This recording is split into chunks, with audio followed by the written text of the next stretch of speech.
Okay? Thank you again. James.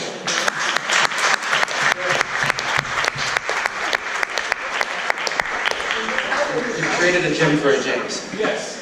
Am I in the right place? Sure. All right, I've been choreographed.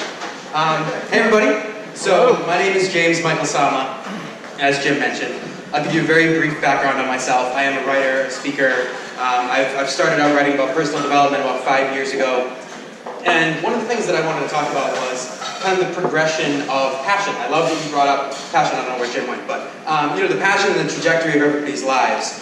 In fact, I woke up this morning and I checked my Facebook memories, as I do every day, to make sure I don't have anything crazy I need to delete immediately before somebody sees it. And 9 years ago, to the day today, 2010, I had written that I was thinking about starting a blog.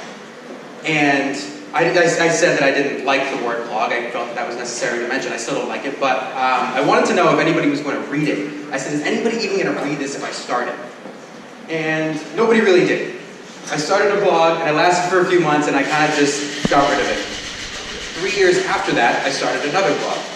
That blog has since been read about 38 million times, and then the articles have been translated into different languages, and it's made it across the world probably 100 million times by now. Now, if I hadn't made the decision, first of all, to get up and do it again, I wouldn't be here today. And secondly, if I hadn't evolved into the person that I am, I wouldn't have been able to do all the things that I had done. Another story about 2010, when I was looking through all the Sunnyside Acura things in order to learn about the culture and the people, I found a photo on Facebook of Nadi from 2010 when he was the general sales manager. And I'm only saying that because it's public, so you can't get too mad at me. It's on me.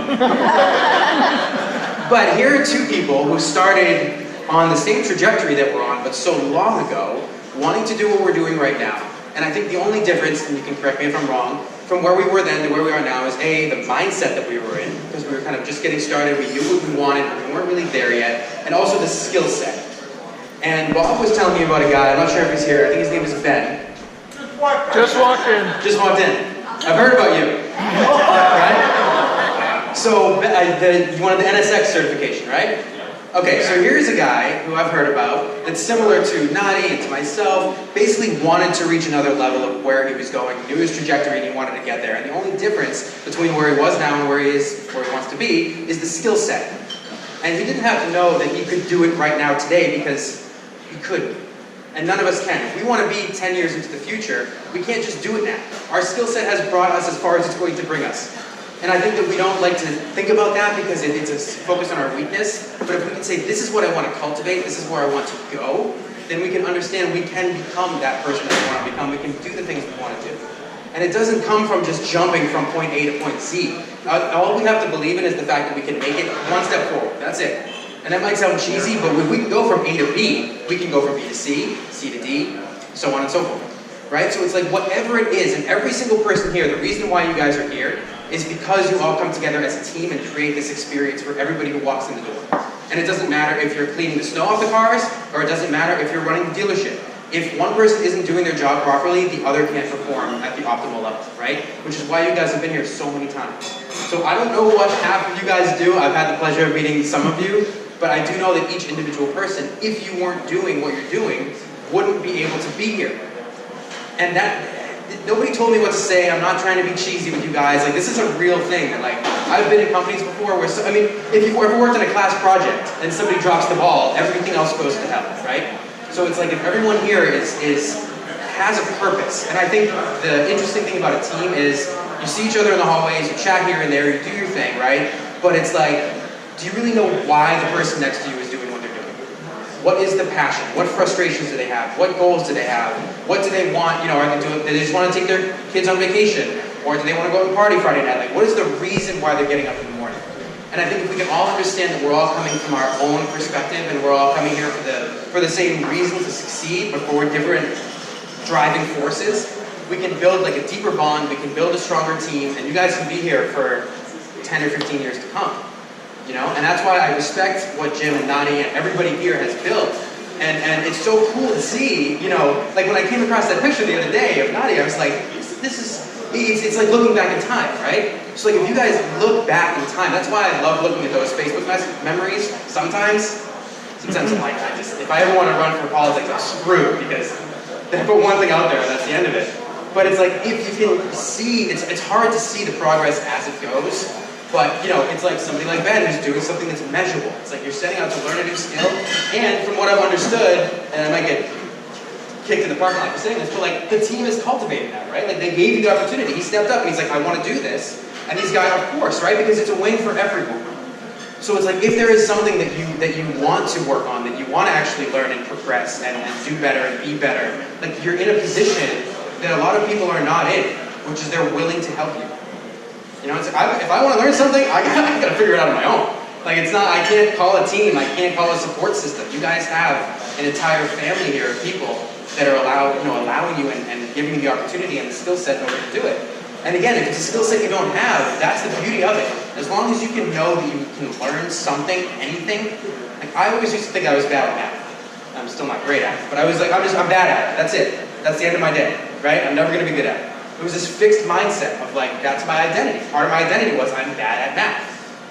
And then every once in a while, somebody would throw something out and be like, doing a tip on a bill, and be like, oh, what is this? And I would come up with the answer and be like, holy shit, maybe I'm not that bad at math. And it was something that if I actually put in the effort to learn and to become better, I could become better. So I shifted into this growth mindset, like, well, if I'm frustrated over here, it just means that I haven't actually put in the proper effort in order to grow enough in that direction. So I want to make sure everybody keeps drinking, keeps eating, but the thing that I really want to kind of leave you with is the concept of identity. Because every single thing that you do on a daily basis, every single choice that you make, and I don't know if I should go longer or shorter, but I won't, like I said, I won't bore you. But every single choice that you make is based on the identity that you hold for yourself. And most people don't actually think about that. You are who you are, you have your background, you're here because this is where the universe put you, right? But at the end of the day, if you're the guy who's bad at math, if you're the woman who has this, doesn't have this, every single choice you make is going to reinforce that identity. It's like setting a thermostat. And basically the thermostat that you have set for yourself is the temperature in the room. So if your standard for performance is here, if you're underperforming, you'll go up. But if you're overperforming, you're going to sabotage yourself and come back down. I know I've experienced that. I don't know if anybody else here has. You start doing so well that all of a sudden you screw something up in your head. Like, I can't believe I effed that up. Right? And if all you believe that you deserve is here, that's where your life is going to stay. So I think, like, if you can envision and picture who is the person, I don't know if Nani could have pictured this person 9 years into the future. I couldn't have. But if you can have a solid vision of, like, who is it that I'm working to become? Not just what I want to be doing, but who is it that I want to be? And if you can start making decisions based on that identity that you create yourself, you immediately become that person.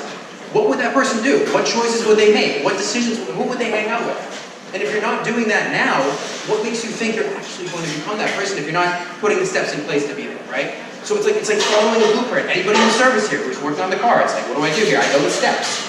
But we don't put that same type of process into our personal life. But it works the same exact way. You can say, this is the problem I need to fix, and this is the way I have to get there, and everything else becomes clear from there. So it's the clarity of understanding who it is that you want to be and creating that in your mind. And there are multiple examples in this room alone of people that have gone through the transformations and had those things happen that are light years past where they were before. But all you see is the present moment. You don't see the struggles and the challenges and the failures and everything that everybody overcame. All you see is just this person here. So I think if we can communicate with each other more, if we can understand the challenges and be open about that, we're going to know that we're not alone in this struggle. Everybody goes through the same things. But if we're not willing to actually communicate it, then we'll never understand it. So I think that, it's the concept of all ships rise with the tide, and everybody here obviously plays in that game. You're all on the same team, make things happen, which is why I come here over and over and over again for these awards. And I want to thank you for allowing me to be part of it as well, and being here. And I'm going to be sitting around, for the whole night, and I would just say kind of eat, drink, and be merry. And I think that was 10 or 15 minutes, so I think we're probably good. But thank you so much for all of your time, and congratulations.